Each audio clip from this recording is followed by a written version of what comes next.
Chers jeunes, bonjour. Voilà, aujourd'hui c'est samedi saint, jour surprenant, vous allez me dire un peu comme hier.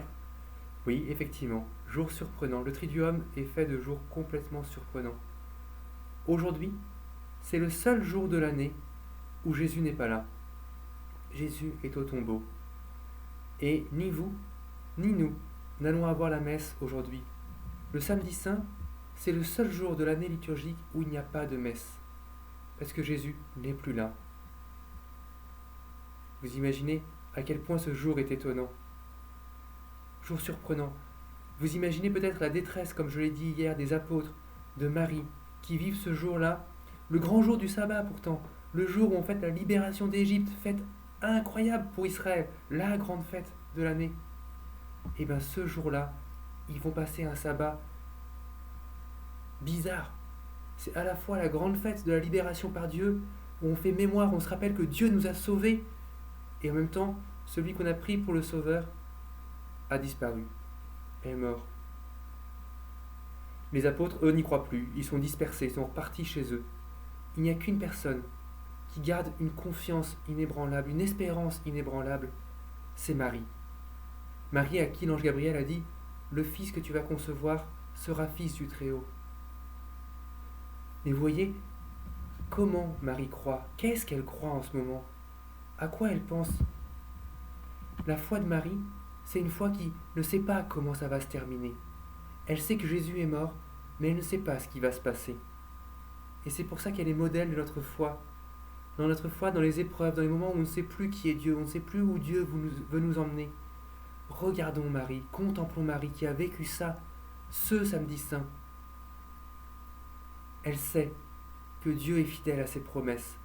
Elle sait qu'il va faire quelque chose, mais quoi? Elle ne sait pas. Acte de foi impressionnant, acte de foi dingue, qui peut être le modèle de nos actes de foi pour toute notre vie, vous voyez. Même quand Jésus semble absent, même quand Dieu semble infidèle à ses promesses, toujours cette voix au fond de nous dit non, Dieu est là, Dieu est présent et Dieu va agir. Je ne sais pas comment, mais puisque il nous a dit que Jésus nous sauverait, alors il va faire quelque chose. Mais pas tout de suite, mais pas tout de suite. Marie, vous voyez, porte cette foi-là, aujourd'hui samedi saint. Et elle porte la foi de toute l'Église. Elle est la seule à garder cette espérance. Les apôtres eux-mêmes sont dispersés. Et c'est pour ça, vous voyez, qu'elle devient mère de l'Église. Aujourd'hui, en son cœur, elle porte toute la foi de toute l'Église. Et cette foi-là, après, va rejaillir dans toute l'Église qui va naître à partir de Pâques. C'est pour ça qu'elle est mère de l'Église. C'est pour ça que le samedi, on fête spécialement la Vierge Marie. Parce que c'est elle qui a tenu la petite foi, le peu de foi qui restait dans le monde le samedi saint. Et pendant qu'en surface, tout semble calme, reposé, pendant que Jésus est au tombeau, pendant que les apôtres sont dispersés et que les Juifs vivent le grand repos du sabbat, et bien dans ce silence-là, au fond du monde, au fond des enfers, se passe un combat épique qu'on ne voit pas, dont on n'aura trace qu'après, qu'à la résurrection. Mais en ce moment, où en surface tout semble perdu, tout semble mort, Jésus descend aux enfers. Il va chercher Adam et Ève. Il va chercher tous les morts qui étaient au séjour des morts et donc, en apparence, bien loin du Dieu vivant. Jésus descend dans la mort, lui le Dieu vivant. Il descend là où a priori il ne devrait pas aller, il ne devrait pas être. Et il va arracher ceux qui sont dans les ténèbres de la mort.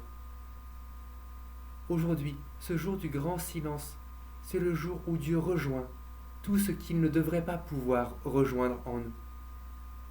Alors, chers amis, aujourd'hui particulièrement, je vous invite à prendre un temps de silence.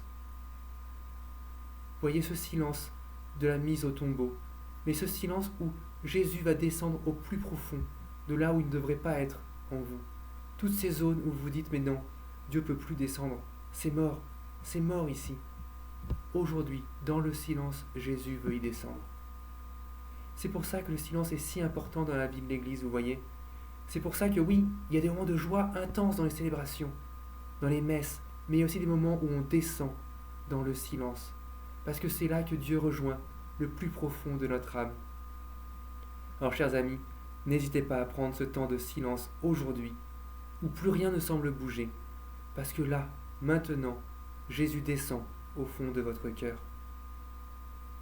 Ce soir, je parlerai un petit peu du silence dans le direct de 19h.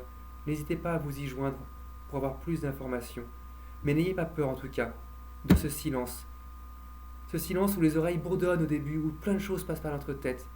Et vous allez voir où, petit à petit, en restant dans cette attitude, en cherchant le silence, les choses vont se calmer, s'apaiser, et vous allez rentrer de plus en plus profond dans ce silence. Découvrez, je vous en prie, le silence.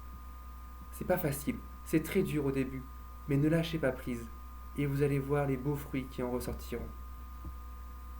Bon et saint samedi saint à vous.